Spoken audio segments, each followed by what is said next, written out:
guys, welcome back to my channel. Hope you're all doing well. I've realized that it's been quite some time since I did a video that wasn't an unboxing or like me just talking and actually like doing makeup or styling clothes or anything like that. So today I figured that I would do a simple get ready with me video. I am just doing a very simple no makeup look. I just want something very basic and natural, and just I am working later on today, so I figured I would just do that and be done with it for the day and just have a nice everyday makeup no makeup look. So without further ado, we're just going to talk about some life, talk about some other things, and just get ready for the day. Also, I'm going to put a headband in while I do my hair because I did that heatless curls last night, and like this was the first time I did it, and I don't have one of those like things that you know you can buy and use. I was literally using the what is it called? Like the rope to a robe, and I like folded it in half and used that, and quite honestly, like it turned out pretty good for the first time ever trying it, but I definitely could use some practice on shaping the curls so that I don't look like an egghead. I don't know.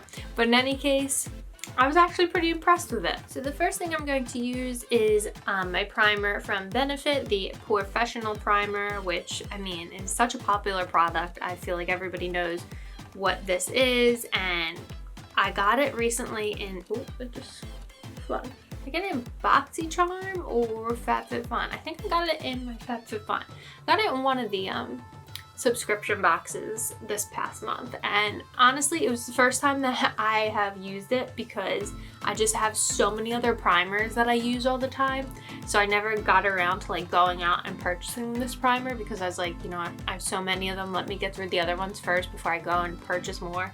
And I feel like I get a primer every month in a BoxyCharm box, so I haven't used this before, but until recently, until I got it in the box, and I absolutely love it, to be honest with you. I feel like it's not greasy, it dries pretty fast, and the makeup stays on like pretty well with it. And I'm sorry if I keep looking over this way because that's where my mirror is, so I keep like looking over this way because I can't see.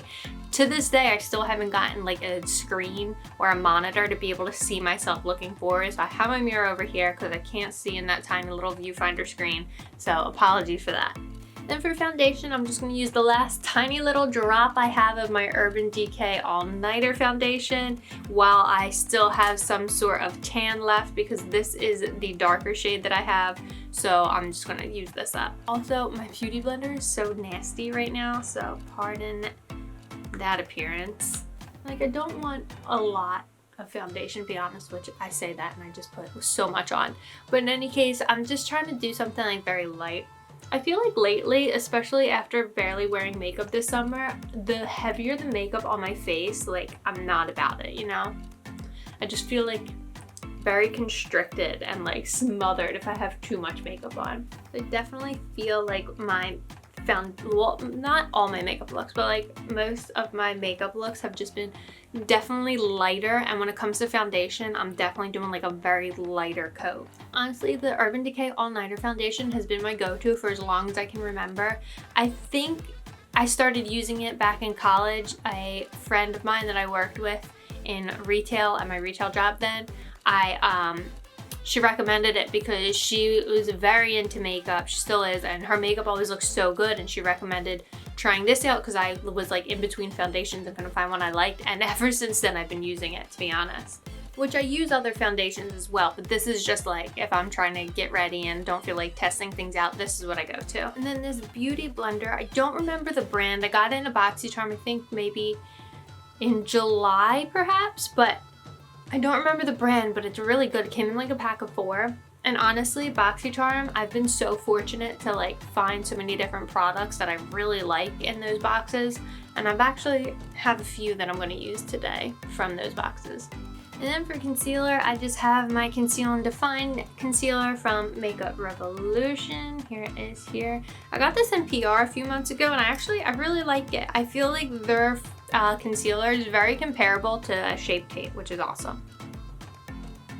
And we all know that Tarte Shape Tape is like a very popular, like cult classic concealer. Another concealer that I actually really like I have it in a darker shade though, which, I mean, not like too dark, but like when I'm actually like really tan in the summer, like it works well. But another concealer that I feel like is underrated, and maybe people will come at me because they don't like it, I don't know, but it's the Kylie Cosmetics concealer. I actually really like it. I got it on sale at Ulta for like a couple dollars. I think it was on clearance because she was like rebranding or something like that. And to be honest with you, I was like super pleased, especially because I got it for like $7. And just to set some concealer around my eyes, I've got my Ofra Cosmetics banana powder, which I really like. It is a little bit yellow, but honestly, it's not too bad, especially because I'm just sitting inside today working. I feel like I always like, my eyelids get very creasy, so I put powder on them. I know like probably not everybody does that, but I do, and honestly there's no wrong way to do makeup, no matter what anybody tells you, so that's what I do, and I really like the banana powder for that. So next, I just got this in my BoxyCharm that I unboxed on this channel last week, and I've swatched it in that video, but I haven't used it just yet, but we're gonna try it today. And it is the Lorac Luxe like cream eyeshadow. It's Diamond Eye Gloss, and this shade is Seashell. It's very pretty. It's like a very shimmery, like nude pink sort of. And I'm not doing eyeliner today. I'm just doing like some gloss and some mascara. Let's see how this works. Oh, it's actually quite pigmented. I didn't expect it to be that pigmented, to be honest with you. But it definitely reminds me of like, I see a lot of editorial shoots where it's just like very glossy eyelids, and I like that, to be honest with you. I actually think that's really nice. I actually really like that a lot. Wow, I'm quite surprised. So while I'm doing this, and I know this is totally old news by now because it's been like a week, but did anybody watch the Met Gala last week? If you did and you had thoughts on it, or like any favorite outfits or any outfits that you absolutely hated, leave a comment and let me know, because I'm so curious to see everybody's thoughts. I personally, my favorite looks were Kendall Jenner and Lily Reinhart. I thought Amanda Gorman looked great, and Emma Chamberlain. Loved Emma Chamberlain. So here's a thought. Now, and I'm not saying this as somebody who makes YouTube videos or Instagram posts or blog, as a blogger, whatever. I am saying this as my day job is a social media producer for a television station, and like I spend a lot of my days researching different social media strategies and marketing and a lot of that stuff. So this is my thought as a social media producer, seeing influencers and YouTubers and that niche at the Met Gala. I personally think, and I know I'll get hate for this, that the days of the traditional celebrity are by the wayside. And I don't mean like it's absolutely like actresses and actors and singers are like, they're not important. They most definitely are. I don't think anybody will ever surpass the traditional celebrity, but I think the influencer or like new age celebrity like Kim Kardashian, Emma Chamberlain, Addison Rae, the D'Amelios, I feel like that niche is becoming more and more important. And like, I know a lot of people are like, well, why was Addison Rae there? Like, that was stupid and all this stuff. And I get that. And like, part of me was like, that, you know, it kind of seemed like not the traditional Met Gala that we're all used to with, you know, the elegancy of it. But if you think about it, who is making headlines every day these days? Addison Rae, the D'Amelios, like those are the people that you see making headlines every single day nowadays. So if you are holding an event, whether it's the Met Gala, whether it's,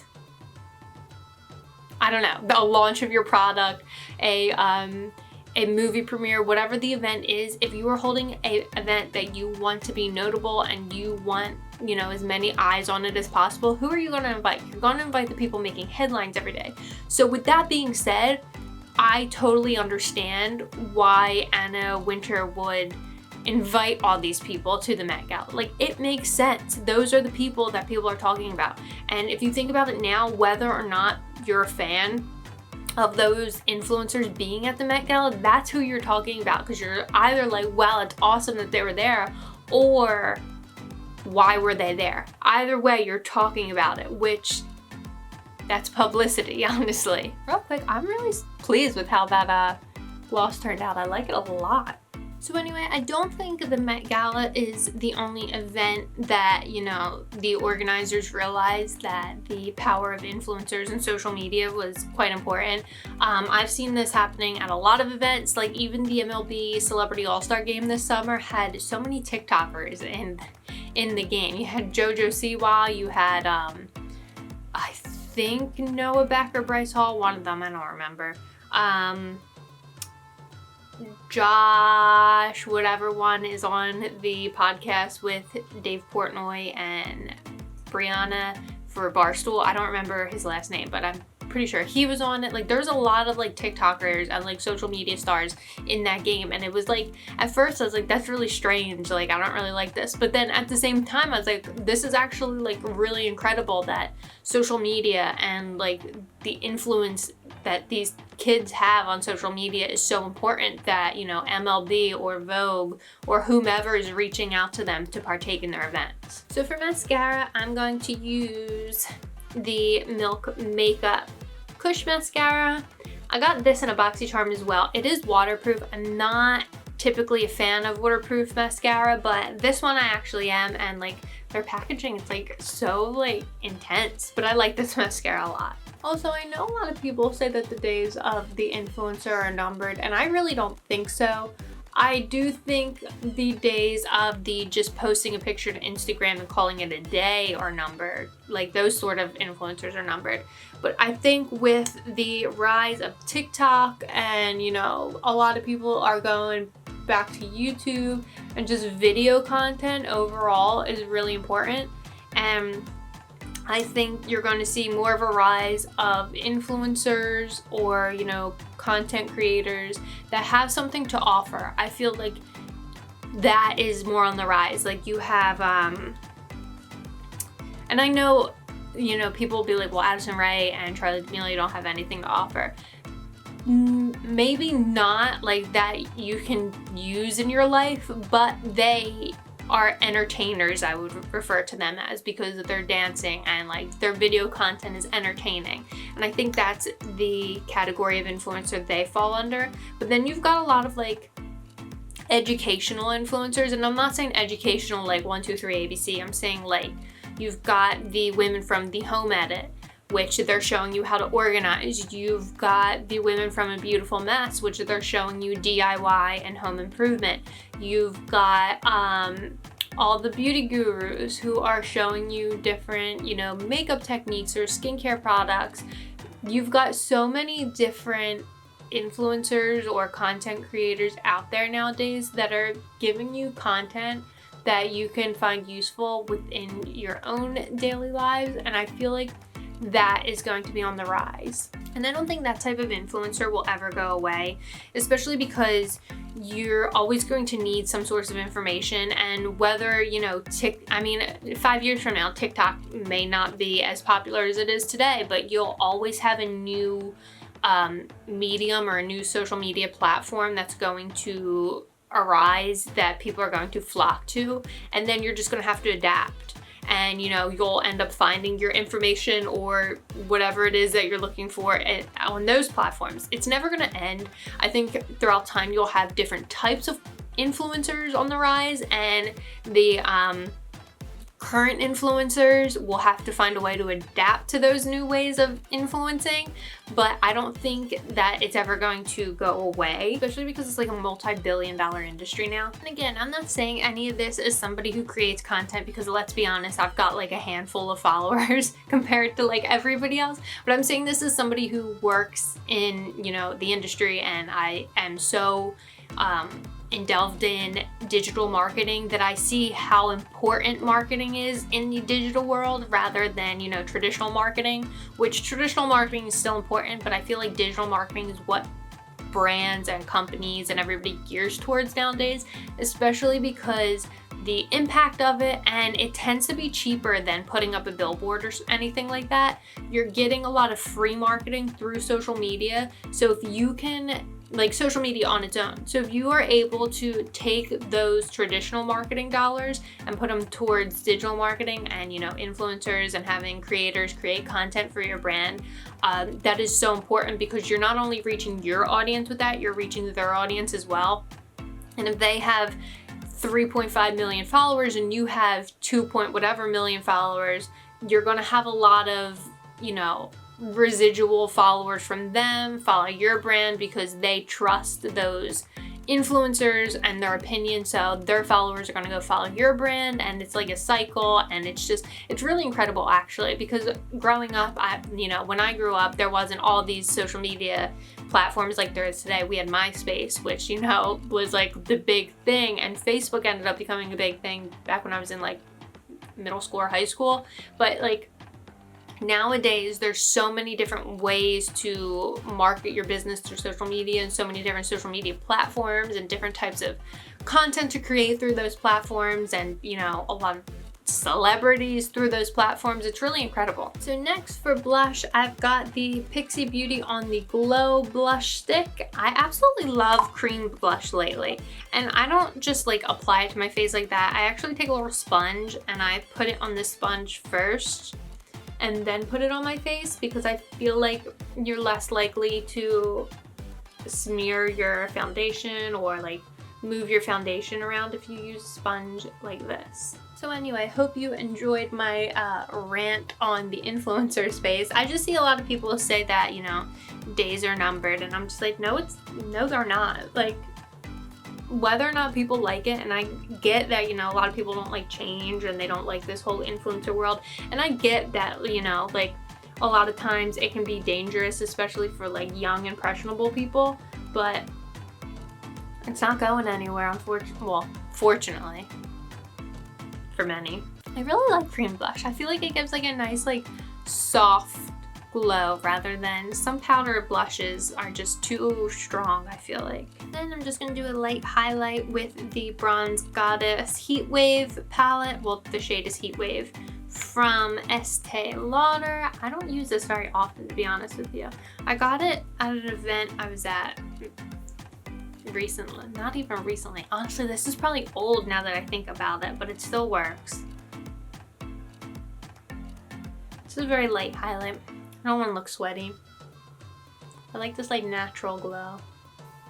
So this is my curious dog, because he wouldn't leave the room when I started to film, so I was like, you're staying in here. So here he is. This is Reese. Anyway, with all that talk of like influencer space and like the influencer marketing, digital marketing, all that stuff, like what are your thoughts on it? Leave comments, let me know, because I want to read through them and see, like, are people down with the influencer space, or are they just like really against it still? Because I know when it first started, not even when it first started, like still, I feel like people are like, well, you know, influencers are dumb, that's not a real job and all this stuff. But I don't think people really understand the amount of work that goes into creating content for some of these influencers.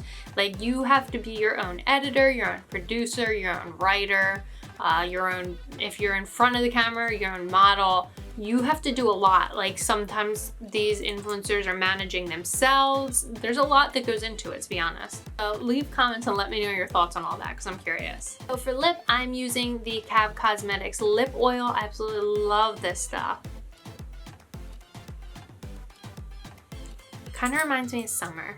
Like, it smells and like tastes like summer. And then lastly, I'm just going to use my Fenty Beauty What It Do Makeup Refreshing Spray, which is just a setting spray. I love this spray. I got this in my recent BoxyCharm as well. I think August I got this. But I absolutely love this because it's like a nice misty spray rather than like coming at you like a fire hose. I don't love that. Smells good too. Let me take this out. My hair is kind of like a mess. Honestly, I really gotta work on the heatless curls, but the fact that it like worked at all, I'm quite impressed with, because I really didn't expect it to work at all. But in any case, I'm happy with how this look turned out. Not so much the hair, but that's okay. See, like, I love eyeliner, but like I feel like sometimes you just need a nice like glossy lid with some mascara. I really actually love how this Lorac gloss turned out. If you're interested, like I said, it is Lorac Luxe. I will leave links to all this stuff on my Like to Know It. You can follow my LTK shop on the app. All you gotta do is download the LTK app, and my username is @BrieCutter on there, and I link just about everything I use on there, and you can shop it straight through there, and it really supports my channel and me as well when you shop through the app. So if you want to do that, I so appreciate it. And if you want to know more about any of the products that I used today, or you want to talk some more about the things that I talked about today, by all means let me know. I love making friends and talking to people about these types of things. I could go on for hours about like my thoughts on this kind of stuff, but I'll spare you. But in any case, if you liked today's video, make sure you hit the red button down below, subscribe to my channel, click the bell next to it to be notified whenever I post, and make sure you follow me on social media @BrieCutter. And until next time, I'll see you guys.